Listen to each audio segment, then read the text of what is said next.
हमेशा आपके दिन अच्छे नहीं होते हैं, कभी कभी पासा उल्टा पड़ जाता है। नमस्कार, मैं बालमुकुंद धुरिया। यहाँ बात भाजपा की हो रही है।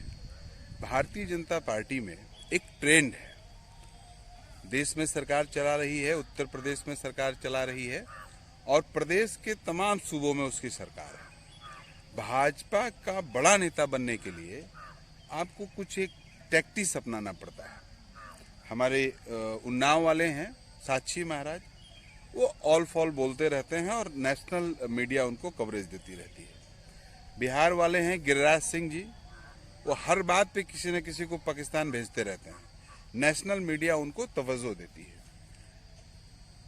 और वो महात्मा गांधी को गोली मारने वाली सांसद एमपी वाली, वो भी अपने बड़बोलेपन से हमेशा बहस में रहती हैं।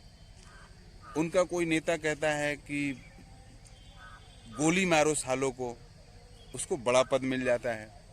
ये ट्रेंड है, वो चल रहा था। अचानक लेकिन ब्रेक लग गया। भाजपा के प्रवक्ताओं पर इस समय गाज गिरी हुई है। जब आपने ट्रेनिंग ही यही दी है, सबको संबित पात्रा बना रहे हैं, तो आखिर ऐसा क्यों हो गया? इस बात के लिए भारतीय जनता पार्टी तैयार नहीं थी।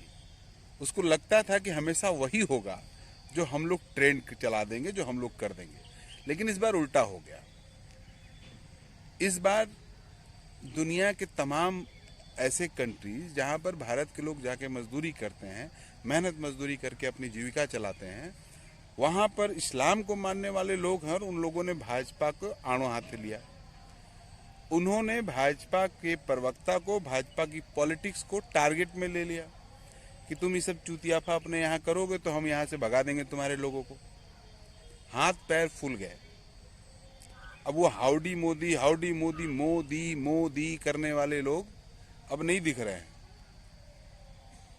और अभी मैं एक कमेंट पढ़ रहा था एक साथी का, उन्होंने कहा कि हमारे एक मित्र हैं यहाँ पर, खूब इस्लाम विरोधी पोस्ट करते रहते थे अपने एफबी पे, अचानक 4-5 दिन से उनके कोई पोस्ट नहीं आ रहे थे। तो हमने पता किया, उनके व्हाट्सएप पे फोन करके मैंने पूछा क्या बात है, तबीयत तो ठीक है? कह रहे नहीं, कतर आया हुआ हूँ, इस समय 10 दिन के लिए यहाँ आया हूँ, इसलिए अपनी एफबी आईडी को हमने बैन करके रखा हुआ है। आप दोगलापन देखिए समाज के एक हिस्से का, कि जब कतर घूमने जाएगा तो अपनी आईडी बैन कर लेगा और हिंदुस्तान में आएगा तो आग उगलेगा।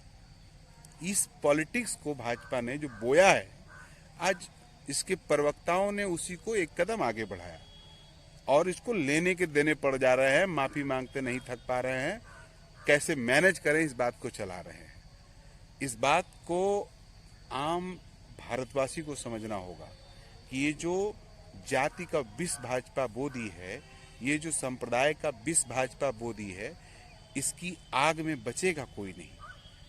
सब जलेंगे और ये घर फूकने वाली स्थिति बन जाएगी।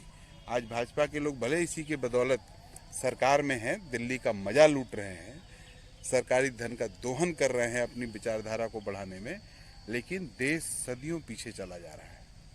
अभी एक साथी हैं, मैं इनका नाम नहीं जानता हूं, लेकिन उन्होंने एक कविता पढ़ी है।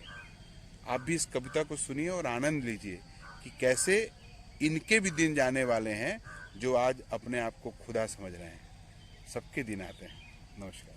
तुम्हें हक है कि तुम बस्ती जलाओ जितनी तुम चाहो, तुम्हें हक है कि तुम मस्जिद गिराओ जितनी तुम चाहो, तुम्हें हक है कि ये देखो किसी ने क्या पकाया है, तुम्हें हक है ये कहकर मार डालो बीफ खाया है। ये ताकत भी तुम्हारी है, क़यादत भी तुम्हारी है, तुम्हारा कुछ न बिगड़ेगा, अदालत भी तुम्हारी है। तुम्हारा ही तो है ये मीडिया भारत की धरती पर, उठाओ उंगलियां तुम चाहे जिसकी देशभक्ति पर, उठाओ उंगलियां तुम चाहे जिसकी देशभक्ति पर। बढ़ाया तुमने ही यूं मंदिरों मस्जिद के झगड़े को, कि तुमसे मांग ना ले कोई रोटी और कपड़े को। गरीबों की तो थाली से निवाले छीनते हो तुम, अंधेरे बांटते हो और उजाले छीनते हो तुम। गरीबी को मिटा देंगे बहुत नारे लगाते हो, गरीबी को नहीं तुम तो गरीबों को मिटाते हो।